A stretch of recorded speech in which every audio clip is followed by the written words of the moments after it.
어제 정부가 부동산 공급 대책을 발표했습니다. 2025년까지 서울 중심으로 전국에 총 83만 호의 주택을 공급하겠다. 개발 속도도 높여서 신속하게 공급하겠다. 이게 골자였습니다. 홍남기 경제부총리는 공급 쇼크 수준이라는 말까지 했는데요. 영끌, 패닉바잉을 잠재우고 부동산 시장의 안정화를 가져올 수 있을까요? 이번 대책을 주도한 윤성원 국토교통부 제1차관 전화 연결해서 자세한 이야기 나눠보겠습니다. 차관님 나와 계십니까? 예, 반갑습니다. 예. 자, 3080 플러스 대책, 서울 32만 호, 전국 83만 호 이렇게 공급하겠다는 얘기인데 대략 개요를 좀 설명해 주시죠. 예, 저희들 공공주도 3080 플러스는 이 공공이 주도해서 신속하게 주민들 간의 이해 갈등을 저희들이 조정한 다음에 서울에서 32만 호 그리고 전국적으로 83만 호 이상의 주택을 대량으로 공급하겠다 하는 게 이번 대책의 취지입니다. 예. 근데 그동안 정부가 새롭게 신규로 공급하는 것만이 공급이 아니다. 또 혹은 공급에 문제 없다. 이런 기조를 이어왔는데 이번에 이렇게 83만 호 굉장히 크게 공급하는 이유는 어디 있습니까? 이게 결국은 그동안의 주택 정책이 실패했다. 이런 걸 자인하는 겁니까? 어떻게 봐야 될까요? 예, 그동안 저희들이 17년 말에 주거복지 로드맵부터 그다음에 상계 신도시까지 여러 차례 저희들이 공급 대책을 발표를 해가지고 왔습니다. 그런데 예. 이제 저금리와 유동성 과잉 속에서 주택에 대한 매수세가 늘어나고 있고 거기에 대한 근본적인 원인이 서울이라든지 도심에 대한 아파트 공급이 앞으로 장래에는 부족할 거다. 이런 불안 심리가 잠재해 있기 때문에 이번에는 외곽 지역보다는 도심 내에서 저희들이 빠르게 획기적으로 공급을 늘리자 하는 차원에서 이번에 대책을 마련했고요. 예. 근데 야당에서는 부동산 문제로 지지율이 떨어지니까 결국은 선거 앞두고 선거를 위해서 이렇게 확대 공급 정책을 내놓은 거 아니냐 이런 비판하던데 거기는 어떻게 답하시겠습니까? 일단 저희들은 선거보다도 예. 저희 국토부와 한국부동산원이 매주 시장 동향을 점검을 하고 있고요. 예. 지금은 이제 집을 사시는 분들은 저희들이 보기에 대부분이 무주택 실수요자들입니다. 예. 그래서 이분들은 장래에 집값이 더 오를 것이라고 기대를 하고 계시는 것이고, 그래서 그 주변에는 이제 공급에 대한 불안 심리가 있기 때문에 저희들이 지금 저희 변창흠 장관이 취임하신 이후로 저희들이 누차 예고한 것처럼 역세권이나 중공업 지역, 저층 주거지 등을 대상으로 해서 저희들이 공급 확대 방안을 만들겠다 하는 거는 작년부터 저희들이 예고를 해가지고 왔었고요. 예. 그래서 선거와 연계하는 거는 저희들은 안 맞다고 봅니다. 자, 그러면 실질적으로 우리 청취자들이 궁금할 거 좀 여쭤보겠습니다. 예. 속도도 중요하다 이렇게 말씀하셨는데 공급이라는 게 하루아침에 되는 게 아니니까요. 예, 지금 그렇습니다. 국토부에서 잡고 있는 기간은 어느 정도입니까? 일단 지금 민간에게 맡겨놓으면 가장 빨리 되는 지역이 이주할 때까지 한 13년이 걸립니다. 예. 저희들은 그거를 절반보다 더 빨리 5년 이내에 모든 갈등을 조정을 한 다음에 5년 이내에는 저희들이 분양에 들어간다 예. 하는 그런 목표를 가지고 신속히 추진할 계획입니다. 예. 지자체하고 협업은 당연히 돼야 될 것 같은데요? 예. 그래서 어제 저희들 대책 발표할 때도 예. 서울시에서 부시장님 오셨고 저희들 이번 대책에 대해서는 서울시와 수차례에 걸쳐서 다 합의를 한 사항이고 문제는 이 사업이 들어가면 이제 세부적인 사업 시행 인가나 시민은 서울시가 다 결정을 해야 되기 때문에 저희들이 조만간 서울시와 실무 협의회를 개최할 계획입니다. 예. 그런데 어디에 입지를 구하느냐 이런 문제도 좀 있는 것 같습니다. 아직도 공개도 하지 않으셨고요. 예, 그렇지. 예. 혹자들은 땅이 서울에 그만큼 있느냐 이런 말도 하던데요. 그래서 저희들 이제 갖고 있는 후보지 리스트나 예. 그다음에 서울시에 저희들이 쭉 이제 우선적으로 해야 될 것을 저희들이 산정한 거는 한 222개소가 있습니다. 예. 그런데 이걸 하나하나 저희들 대책을 할 때 미리 밝혀버리면 결국은 이제 집값 과열되는 원인이 되기 때문에 그래서 저희들은 뭐냐면 특정 지역이 이렇게 오르고 하는 것을 원치는 않습니다. 예. 않고요. 그러다 보니 이 사업이 되냐 안 되냐 예. 하는 여러 가지 의문점이 많이 들리는 것 같고요. 어제 발표한 거는 저희들이 이제 정부가 공급 확대에 대한 종합적인 대책을 발표를 한 것이고, 예. 저희들이 이제 전화로 문의를 받는 거는, 예. 우리 단지는, 우리 마을은 어떻게 될 텐데, 해서 각 지역마다 지금 형편이 다 다르기 때문에, 예. 그래서 그 맞춤형으로 해서 저희들이 한번 설명회를 하려고 합니다. 예. 그래서 각 지역에 맞는 사업 패턴이 뭔지, 그런 방향을 저희들이 컨설팅을 할 계획으로 있고요. 예. 이게 대량으로 공급하는 건 결국은 주택 안정화를 위해서인데, 이게 오히려 주택 값을 상승을 부채질하는 것 아니냐 이런 지적도 있거든요. 과거에 뭐 대규모 주택 공급 정책이 발표되면 주변 집값이 인상되는 등의 일이 있었기 때문에 혹시 그런 우려는 하지 않으십니까?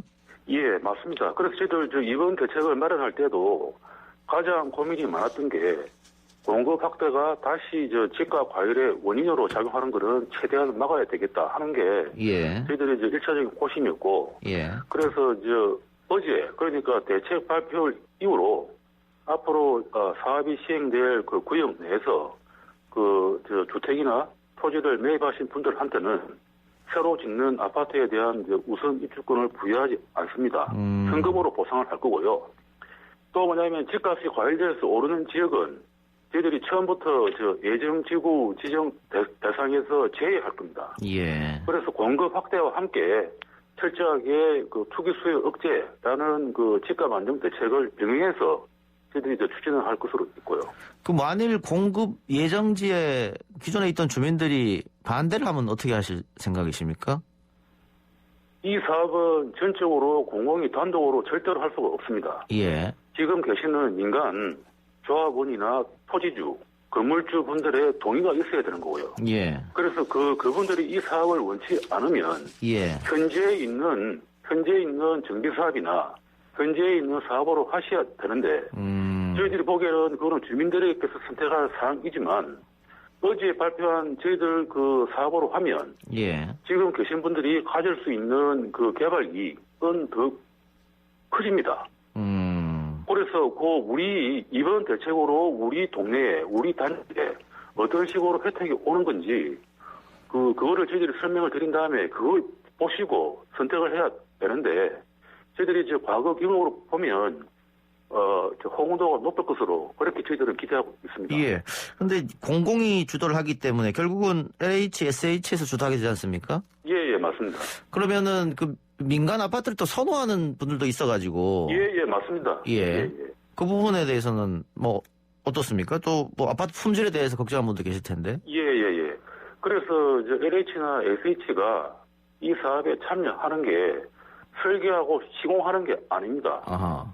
예, 공공 디벨로퍼 역할로서 이 사업을 이제 주민들과 조율하고, 예. 그다음에 각 지역에 맞는 사업 모델을 만드는 게 공공 역할이고, 그래서 주민들께서 민간 업체를 원하시고 설계라든지 안에 여러 가지 자재, 시설을 원하시면 그거는 주민들 의견을 따라서 갑니다. 예. 또 하나 궁금한 거는 공공분양 아파트의 물량 중 30%를 추첨제를 도입한다고 하셨는데 예. 이 주택 공급 방식으로 추첨제를 도입하게 된 이유가 따로 있을까요? 예, 원래 지금 서울 지역 같으면 현행 방식으로 하면 이제 민간이 개발해서 나오는 땅인데 이쪽은 저희들 청약 비율이 특별 공급이 50%, 예. 그다음에 일반 공급이 50%입니다. 예. 근데 이제 공공이 들어가서 하는 사업이 되어 버리니 예. 공공 사업은 특별 공급이 85, 일반 공급이 15가 됩니다. 예. 그래서 민간에 있는 기준과 맞춰서 일반 공급도 저희들이 50%로 올렸고요. 예. 이 50% 가운데 30%는 청약 통장에 가입한 지 얼마 안 되는 젊은 분들도 추첨할 수 있도록 이번에 저희들이 제도를 바꿨고, 예. 그래서 특별 공급과 통장에 가입하신 지 오래 되신 분, 그리고 이제 사회에 간 나오는 청년분들 해서 3자 간에 저희들이 균형을 맞추어서 청약 제도를 만들었다. 그렇게 이해하시면 될 것 같습니다. 예. 그게 혹시 이게 입법하고는 상관없이 할 수 있는 건가요? 지금 계획한 대로? 예, 지금 어제 저희들이 발표한 대책은 당연히 주택 건설 관련 법안이 다 개정이 돼야 되는 거고요. 예. 그래서 저 80+3법이라고 있습니다. 예. 그래서 도시주거환경정비법, 그다음에 공무원주택특별법, 그다음에 저 소규모 주택정비법, 요 세 개가 저희들이 조만간 빨리 통과가 돼야 되기 때문에 3월 중에 임시국회가 열리면 예. 국회와 협력해서 최대한 빨리 입법들이 있도록 할 계획입니다. 알겠습니다. 공공주도로 해서 빨리 하겠다는 계획이지 않습니까? 소위 말하는 패스트트랙인데. 예. 그 중간에 어떤 굴곡은 없을까요? 지금 계획을 이제 5년으로 잡고 계신다고 하셨으니까. 예. 굉장히 서둘러야 되는 작업이어서. 예, 맞습니다. 그래서 저희들 이제 신속하게 하지만 역시 관건은 토지 소유자들께서 이 사업에 얼마나 동의를 하실지. 예. 저희들이 볼 때는 이 이제 첫 번째 고비만 넘으면 그 다음부터는 저희들이 갖고 있는 여러 가지 이제 그 의견이 수렴된 그 사업 절차에 따라서 빨리 들어갈 수 있다. 그렇게 보는 거고요. 예. 작년 저희들이 5.16 대책에서 공공재개발과 공공재건축 방식을 발표를 했습니다. 예. 그런데 다들 이 사업이 안 된다고 하시는데 올해 1월 달에 뭐냐면 공공재개발은 70곳께서 공모에 응하셨고 예. 그 가운데서 저희들이 8곳을 정했거든요. 예. 그래서 작년에 했던 이 패턴을 본다면 저희들은 그때보다 이제 개발력이 더 높기 때문에 저희들은 호응도가 높다. 그렇게 판단하고 있습니다. 예. 그 투기 수요 차단을 위해서 나름 대책을 세우고 있을 텐데요. 그 대책 좀 말씀해 주시죠. 예, 그래서 투기 수요 방지를 위해서 저희들이 이제 어제부터 그 서울이라든지 도심에 대한 그 집값 동향 모니터링에 착수를 했고요. 그래서 그 과열이 어느 정도 되는지 그걸 유심히 저희들이 보고 있습니다. 다음에 두 번째로는 여러 가지 이제 투기 수요가 들어온 그런 부분에 대해서는 저희들이 이제 아파트 우선 분양권에서 배제할 계획이기 때문에 크게 과열될 우려는 없다 이렇게 보고 있는 거고요. 예. 다음에 또 하나가 되는 게 이제 지분을 막 나누는 겁니다. 예. 그런 상황도 저희들이 봐서 필요하다 그러면 토지거래 허가구역으로 지정할 계획으로 있고요. 예.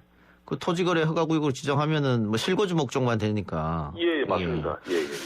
알겠습니다. 끝으로 결국은 이게 부동산 시장 안정화를 위해서 이렇게 뭐 공급 쇼크라고 불리는 정도로 많은 공급 대책을 내놨는데 차관님이 보실 때는 이 효과가 서서히 나타날까요? 아니면 단기간에 좀 나타날 수 있을까요? 어떻게 보세요? 일단 우선 첫 번째는 방금 말씀드린 것처럼 관련 입법이 완료가 되고, 예. 그다음에 두 번째로는 저희들이 최대한 신속히 설명회를 통해서 예. 시범 사업을 선정할 텐데 이 대책에 대한 후속 조치가 최대한 빨리 나와야 이제는 앞으로 이제 물량이 나올 거다 하는 이제 기대감이 되기 때문에 저희들은 이제 입법 끝나는 게 저희들 계획으로는 3월 달입니다. 예. 그래서 그때까지 저희들 설명회도 끝나고 그다음에 이제 여러 높은 홍도도 나오고 법안이 완료가 되면 저희들은 분명히 집값 안정에 기여할 수 있을 것으로 그렇게 기대하고 있습니다. 알겠습니다. 오늘 바쁘신데 인터뷰 고맙습니다, 차관님. 예, 감사합니다. 감사합니다. 지금까지 국토교통부 윤성원 차관이었습니다.